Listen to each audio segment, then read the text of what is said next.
Powerful. Open letter to President Bola Tinubu. Open letter to President Bola Tinubu on Mazi Nnamdi Kanu. Your Excellency, permit me to extend my deepest commendations for the strides your administration has taken thus far in navigating the turbulent waters of governance. Leadership, especially in a nation as complex as ours, is no small burden, and the weight of expectation is heavy. Yet, your administration has taken intentional steps towards repositioning Nigeria, which is grappling with economic realities, security concerns, and the age-old question of national unity. Many of us still believe in the promise of your presidency, that you will be the statesman who rises above the politics of expediency and steers Nigeria toward justice, equity, and reconciliation. But history beckons, Your Excellency. A moment presents itself, one so rare, so profound, that how you respond will define your legacy for generations to come. I write to you with an urgent appeal, not merely as a citizen, but as a witness to the echoes of our past and the shadows they continue to cast upon our present. This is an appeal for justice, healing, and national redemption. An appeal for the immediate and unconditional release of Mazi Nnamdi Kanu through the instrument of the presidential prerogative of mercy. Mr. President, we are living in a time when history is finally unveiling itself. The recent publication of a journey in service by former head of state, General Ibrahim Badamasi Babangida, has shattered a long-held falsehood, one that has been used for decades to justify the marginalization and persecution of the Igbo nation. For years, the January 15, 1966 coup has been branded an Igbo coup, a narrative carefully woven to sow discord, distrust, and division. But General Babangida, an elder statesman who lived through that era, has now set the record straight. The coup, as he revealed, was not an ethnic conspiracy but an ideological revolt against corruption and political decay. Its architects sought to cleanse Nigeria of misgovernance, with the intent of placing Chief Obafemi Awolowo, a Yoruba statesman, as head of state. Yet this truth was buried beneath propaganda. The coup was twisted into an ethnic agenda, inflaming tensions that culminated in the Civil War, a war in which over 3 million Biafrans perished. This single distortion of history has fueled decades of marginalization, distrust, and resentment. In the aftermath, those who bore the brunt of this falsehood were never compensated, never reintegrated, and never truly accepted as equal stakeholders in the Nigerian project. It is this unaddressed historical injustice that gave birth to men like Mazi Nnamdi Kanu. Your Excellency, let us speak the truth without fear. Mazi Nnamdi Kanu is not in detention because he is a criminal.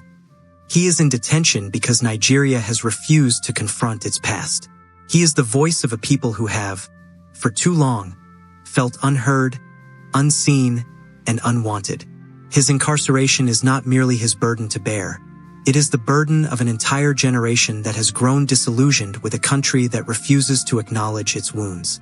Keeping him in prison does not solve the problem. It deepens it. His prolonged detention fuels the insecurity in the southeast, emboldens radical elements, and entrenches the perception that Nigeria is a country unwilling to embrace reconciliation. But there is a path forward, a path that only a leader with the heart of a statesman can walk.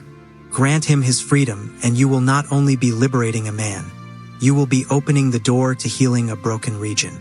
Beyond the release of Mazi Nnamdi Kanu, there are steps your administration can take to cement its legacy as one that chose unity over division, healing over resentment, and justice over convenience.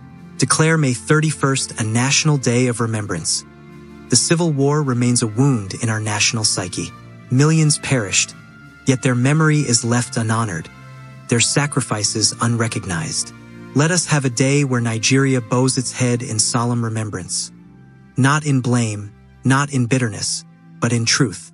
Reintegrate the Igbos as equal stakeholders. The Southeast, despite its contributions to national development, remains politically marginalized.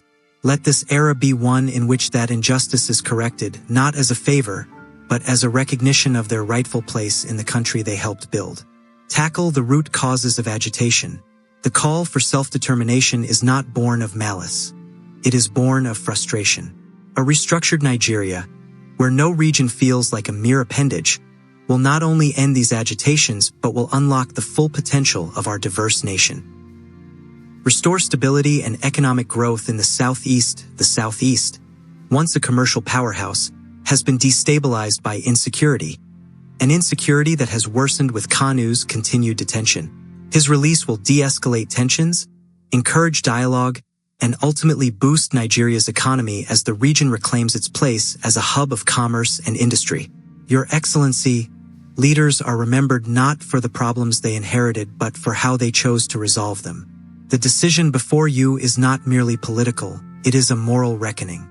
To release Mazi Nnamdi Kanu is to say to the world, Nigeria is ready to heal. It is to demonstrate that your presidency is one of justice, wisdom, and unity. This is your moment to etch your name alongside leaders who chose courage over fear, reconciliation over vendetta, and nation-building over political expediency. History watches. May Chiakwu grant you the wisdom to see, the courage to act, and the legacy that endures beyond time. Yours in the service of truth and justice. Stay tuned for more update. Stay safe and have a blessed day.